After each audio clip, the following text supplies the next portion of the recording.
चंद्रमुखी, कितनी देर लगा दी। और ये क्या देख रहा हूँ, इतना लंबा घूंघट और ऊपर से दुपट्टा भी ओढ़ के रखा है। अरे चलते चलते कहीं गिरी जाओगी। नहीं नहीं स्वामी, ये तो हम 16 स्त्रियों की 16 संसारों में से एक है। हर स्त्री को घूंघट में ही रखना चाहिए। अरे पर घूंघट में ही सुशोभित लगती है। कि कौन से जमाने की बातें कर रही है, घूंघट में ही रहना चाहिए। अरे इतनी गर्मी हो रही है और तुम ऊपर से दुपट्टा भी ओढ़ के आ गया। ये सब पुराने समय की बातें हैं, जब स्त्रियां इतने इतने लंबे घूंघट में रहा करती थी। अब समय बदल गया है चंद्रमुखी, और मैं कहता हूँ ये घूंघट, ये दुपट्टा हटाओ, ये सब समय चाहे कितना भी आगे निकल जाए, परंतु हमें हमारी संस्कृति और मर्यादा को कभी नहीं भूलना चाहिए। और मेरे माता पिता ने मुझे ये शिक्षा नहीं दी, मुझे यही शिक्षा दी है कि बेटी ससुराल में मर्यादा में जीवन यापन करना, अपने सास ससुर की सेवा करना, अपने पति की आज्ञा का श्रद्धा करना। अरे चंद्रमुखी, ये तो अच्छी बात है, लेकिन तुम्हारे माता पिता ने ये तो नहीं कहा होगा कि अपने पति के सामने इतना लंबा घूंघट डाल के चले जाना। और मैंने कहा ना कि मुझे ये सब पसंद नहीं है, मैं पुराने ख्यालों का नहीं हूँ। अरे आज के समय की लड़कियों को देखो, सूट पहनती हैं, यहाँ तक तो जीन टी शर्ट पहनती हैं, अरे गाड़ियाँ चलाती हैं, कार चलाती हैं, स्कूटी चलाती हैं, बाहर जाकर नौकरियाँ करती हैं, और तुम वो कितना लंबा घूंघट डाल के आ गए। स्वामी, समय के साथ साथ चलना अच्छी बात है, परंतु हमें अपनी संस्कृति और मर्यादाओं का उल्लंघन नहीं करना चाहिए। और रही पहनावे की बात, तो आप तो आए दिन देख ही हैं कि हम अखबारों में क्या नहीं देख रहे कि इसी पहनावे के चक्कर में क्या क्या घटनाएं घटित हो रही हैं।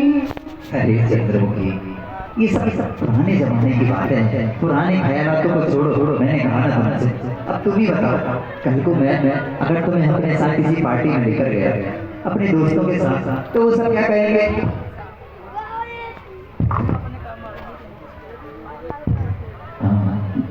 चंद्रमुखी देख के अच्छे चले जाते हैं, राइट? कौन सी बात है? तो ये लोग क्या कहेंगे कि कहाँ गाँव की गवार किसी लड़की को ब्याह के ले आए थे चंद्र प्रकाश साथ। मैं चाहता हूँ अगर तुम्हारी सुंदरता को देखे और जब लोग तुम्हारी तारीफ करेंगे तो मेरा सीना गर्व से फटा हो जाएगा। वो अच्छी बात है स्वामी, परंतु इसमें कोई सौंदर्य का साधन नहीं जो यत्र तत्र जगह उसे दिखाती घुमाती है। अरे स्त्री तो हमारे घर का मान सम्मान और कुल की प्रतिष्ठा होती है स्वामी, और इस तरह कोई इसे शोभा नहीं देता। अरे चंद्रमुखी, शोभा तो तुम्हें नहीं देती है प्रवचन। अरे भैया जी लड़के अच्छे प्रवचन कर रहे हैं इतने दिन से, तो तुम्हें इस सब की क्या आवश्यकता है? तुम नृत्य करो और नाटक करो, कोई अच्छा है। और हटाओ इस घूंघट को। आज जब से मैं कह जा रहा है ये देखो ना,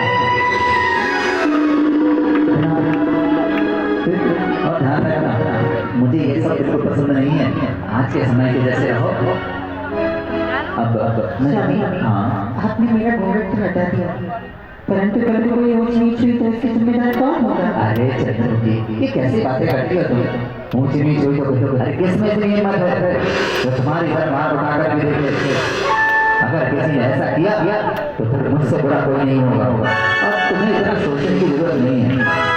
मैं जानता हूँ कि तुम सच्चे हो, कल एक तमाशा मार दिया, पता नहीं कल तुम्हें किसको बदला भी मार सकती हो। मैं तुम्हारे साथ हूँ, ठीक है? ठीक है, अब मैं जाता हूँ दुकान पर। समय मेरा घूंघट तो हटवा दिया, ठीक है, कोई बात नहीं। अभी मेरा विधान हुआ तो मैं देव दर्शन के लिए जाती हूँ। मंदिर को चली जाती थी, उसी परिदृश्य में आपको जोड़ते हैं। पर व्यक्ति जिसे बचपन से संस्कार नहीं मिले, जिसके परिवार में कोई नहीं था, बुरा व्यक्ति बदला गया और अपने उसी बुरी ताकत पैसे के दम पर आज क्षेत्र का मंत्री बन गया।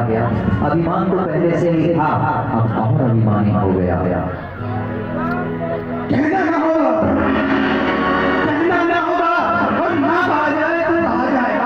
हमने कहा नहीं, कहने वाले तो कहते हैं, और जो नहीं कहना चाहते वो क्यों कर पाएंगे, क्यों कर करेंगे? हमने किए हैं राज्य के लिए जो कार्य वो कहीं ज्यादा है, वो कहीं ज्यादा है उन बातों से जो हमने किए थे आपसे। ये कैसा बोले?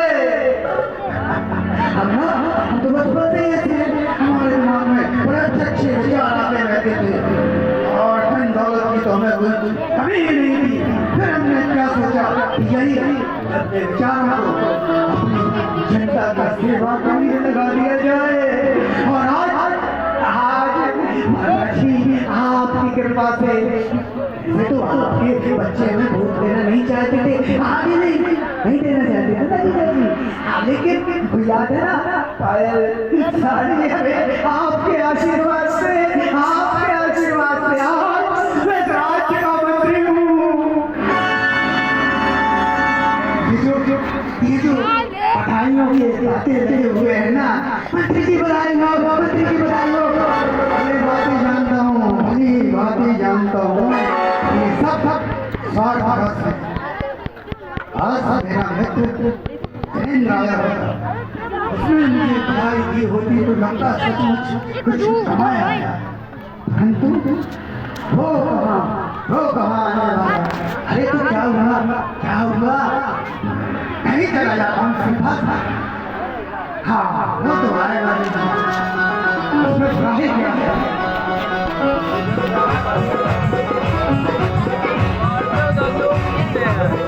चला जाता अपने मित्र की उसका मित्र मारने वाला उच्च विचारों वाला मित्र बधाई हो आप मंत्री बन गए। बड़ी जल्दी आ गई तुम्हें, क्योंकि बधाई नहीं चाहिए। मित्र जैसे ही मैंने सुना कि हमारे मित्र मंत्री पद पर नियुक्त हो गए हैं तो मैं दौड़ता हुआ आपको बधाई देने आ ही रहा था। मित्र तुम आ रहे थे जब मैं तुम्हारे पास आ रहा था। अरे मित्र तुम कहाँ हमारे पास आने वाले? आगे तुम्हें किसी भी चीज की जरूरत ही क्या है? तुम तो अपने भजन पूजन में लगे रहते हो, प्रभु की वंदनाएं करते रहते हो। परंतु मुझे आज आवश्यकता थी एक सच्चे मित्र की। इतने लोग मेरे आजू बाजू है, नौकर चाकर बंगला गाड़ी क्या नहीं है मेरे पास? नहीं है तो कोई सच्चा मित्र, इसलिए मैं तुम्हारे पास आया हूँ। हाँ मित्र मुझे आने में भला ही विलम्ब हो गया हो, लेकिन इतनी खुशी मुझे है इस जनता में शायद ही किसी को हो, क्योंकि आप हमारे बचपन के मित्र हैं। और जब एक मित्र कामयाब होता है तो बचपन के मित्र को आप भला सोचे हमसे ज्यादा खुशी किसे हो सकती है। बस इसी सच्ची बधाई की आज मुझे बस मेरे आगे पीछे घूम रहे थे। परंतु मित्र अब तो आप राज्य के मंत्री बन चुके हैं और जनता के बीच इतने व्यक्त हो जाएंगे, कभी आपको हमारा ख्याल भी आएगा कि नहीं? छोड़ कर मैं तुम्हारे पास आया हूँ मित्र। बस अब कुछ पल अपने लिए जीना चाहता हूँ।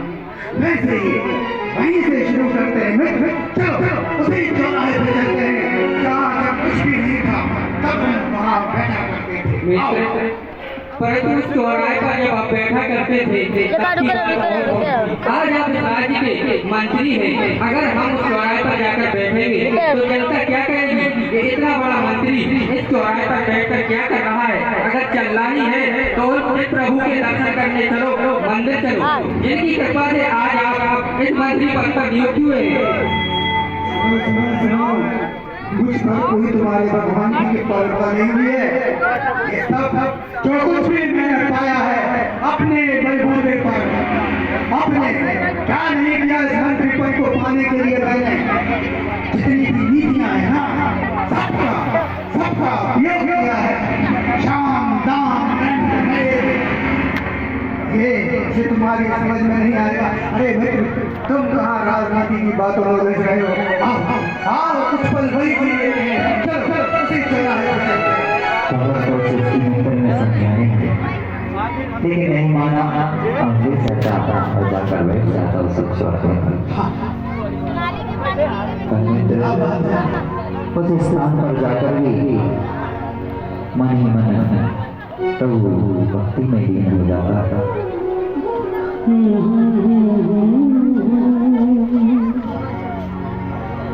तो